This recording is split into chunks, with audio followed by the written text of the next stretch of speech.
بسم اللہ الرحمن الرحیم ایاک نعبد و ایاک نستعین۔ میرے پاکستانیوں، میں ابھی رات کے تقریباً 12 بجنے لگے ہیں، تو میں آپ کے سامنے صرف مختصر بات کرنا چاہتا ہوں، اور وہ بات ہے یہ جو سارا توشہ خانہ کا ڈرامہ چل رہا ہے۔ تو میں یہ واضح کر دوں کہ یہ ضروری آپ کا سمجھنا ہے کہ یہ توشہ خانہ یہ ہے کیا۔ یہ توشہ خانہ 70 سال سے ایک ہی قانون بنا ہوا ہے توشہ خانہ کا، جو جس کو بھی تحفے ملتے ہیں 70 سال سے، چاہے prime minister, president, minister, army chief, وہ ساروں کا ایک ہی قانون ہے۔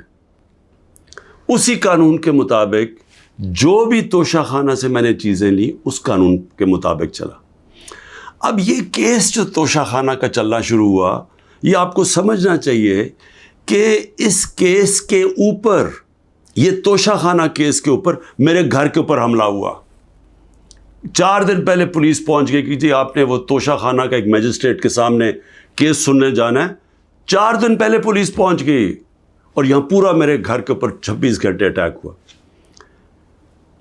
مجھے جب 9 مئی کو غیر آئینی اور قانونی طور پہ اغوا کیا گیا اسلام آباد ہائی کورٹ سے، تو مجھے جب جیل میں لے گئے پولیس لائنز میں، وہاں مجھے ایک دم پتہ چلتا ہے کہ ایک جج صاحب، جج ہمایوں دلاور وہاں بیٹھے ہوئے ہیں، اور وہ آپ کے اوپر توشہ خانہ کے کیس کے اوپر کوئی کارروائی کرنا چاہتے ہیں۔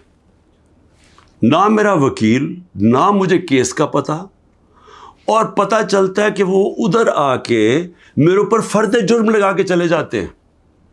فرد جرم لگا سکتے ہی نہیں جب تک کہ میرے اوپر، جب تک مجھے پوری طرح بتایا نہ جائے کہ وہ ہے کیا، میرے سامنے فرد جرم لگتا ہے یا میرے وکیل کے سامنے۔ جب ہمیں یہ پتہ چلا، اس سے اگلے دن ہم نے ریکیوزل کا کہا۔ ہم نے کہا جی ہمیں ان جج صاحب سے جس طرح انہوں نے کارروائی کی ہے، ہمیں کوئی انصاف کی توقع نہیں ہے۔ یہ 11 مئی کو ہم نے کیا۔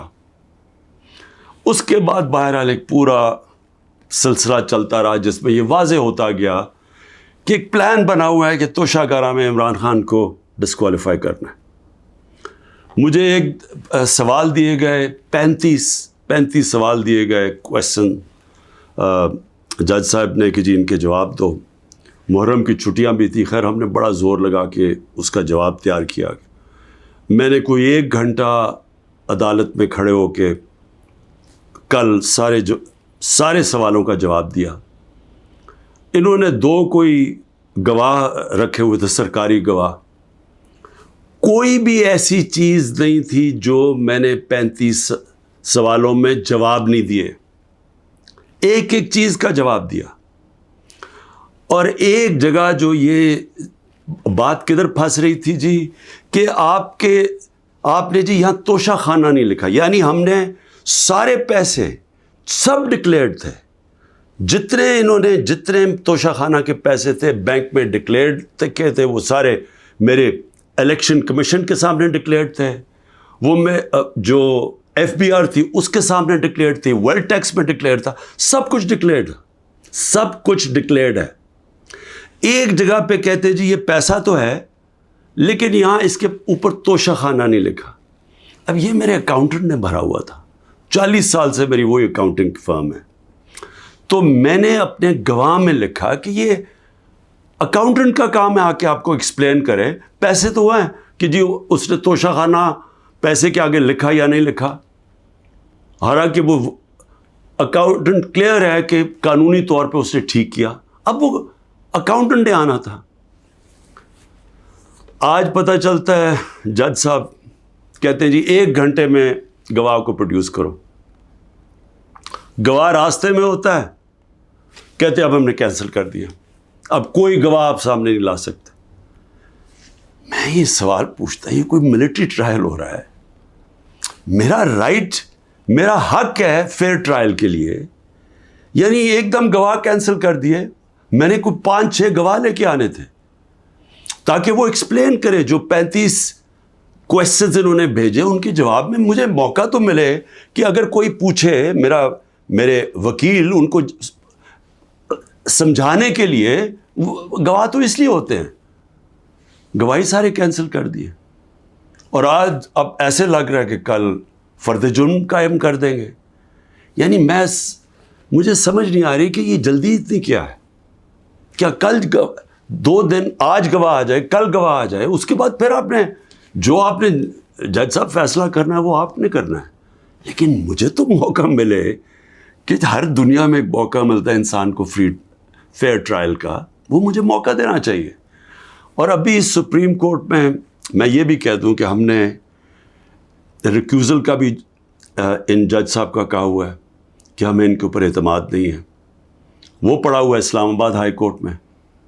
وہ اسلام آباد ہائی کورٹ بدقسمتی سے فیصلہ نہیں کر رہے چیف جسٹس صاحب. میں یہ بھی کہہ دوں کہ صرف اتنی زیادہ، پتہ نہیں میں کتنے کیسز میں ہوں، صرف 2 ججز کے اوپر میں نے ریکیوزل کا کہا ہوا ہے. ایک اسلام آباد ہائی کورٹ کے چیف جسٹس اور دوسرے یہ جسٹس دلاور. یہ میرا رائٹ ہے کہ اگر میں سمجھ رہا ہوں مجھے انصاف نہیں مل رہا تو میرا یہ حق ہے کہ میں ان کو ریکیوز کرواؤں، ان کو کہوں کہ کسی اور کو بھیج دے. اب وہاں بھی فیصلہ نہیں ہو رہا اسلام آباد ہائی کورٹ میں. ہم سپریم کورٹ میں گئے ہیں، سپریم کورٹ کہہ رہے ہیں کہ اسلام آباد ہائی کورٹ فیصلہ کرو، اور سپریم کورٹ نے کہا کہ تب تک انہوں نے جسٹس دلاور نے فیصلہ نہیں کرنا جب تک کہ یہ اس کے اوپر فیصلہ نہیں ہوتا ٹرانسفر پہ. لیکن مجھے لگ رہا ہے کہ کل انہوں نے فیصلہ کر دینا ہے، اس لیے میں رات کو لیٹ آپ کے سامنے آ رہا ہوں. میں آخر میں ایک اور بات کہتا چلوں کہ فیس بک پہ 2014 میں جسٹس دلاور نے اپنی فیس بک پہ میرے اوپر ایسے ریمارکس دیے ہوئے ہیں جس سے لگتا ہے کہ وہ مجھے انصاف نہیں دے سکتے. یعنی ان کی ایک پرسنل ڈسلائک اس میں سامنے آ رہی ہے. ہم نے یہ چیف جسٹس صاحب اسلام آباد والوں کو کہا کہ دیکھیں یہ پریجوڈسڈ ہے. انہوں نے جا کے ایف آئی اے کو کہا کہ بتاؤ کہ جناب یہ ٹھیک ہے یا نہیں، یہ جو فیس بک پہ ان کی پوسٹ تھی. ایف آئی اے نے وہ چیک کر کے کہ کیونکہ وہ ڈیلیٹ کر چکے تھے پوسٹ، انہوں نے واپس کہا دی وہاں تو پوسٹ ہی نہیں ہے. دیکھیں بڑا آسان کام ہے. اگر آپ اس ملک پہ انصاف چاہتے ہیں، میں چیف جسٹس صاحب اسلام آباد آپ کو بھی کہتا ہوں اور ایف آئی اے آپ کو بھی کہتا ہوں، ایک فیس بک کو ایک صرف لیٹر جانا چاہیے آپ سے، ایک ای میل کریں کہ یہ کیس ہو رہا ہے. 90 دن تک ان کے پاس ریکارڈ ہوتا ہے. اگر آپ ڈیلیٹ بھی کر دیں کوئی پوسٹ تو 90 دن تک فیس بک کے پاس اس کا ریکارڈ ہے. صرف ایک ای میل کی ضرورت ہے، پتہ چلوا لیں کہ کیا انہوں نے جو واقعی انہوں نے پوسٹ کی تھی یا انہوں نے نہیں کی تھی. آدھے گھنٹے میں سارا اس کا پتہ چل جائے گا کہ کیا جسٹس دلاور نے واقعی وہ میرے اوپر جو بڑی ان کا مائنڈ شو کرتا ہے کہ وہ شاید میرے سے انصاف نہ کر سکیں، وہ پوسٹ میں ریفلیکٹڈ ہے. پتہ چل جائے گا کہ ہے یا نہیں ہے. تو ہم صرف میں یہاں بیٹھا ہوا ہوں، 200 کیسز ہونے لگے ہیں، ایک ایک فیس کرنے کے لیے تیار ہوں، فیس کر رہا ہوں.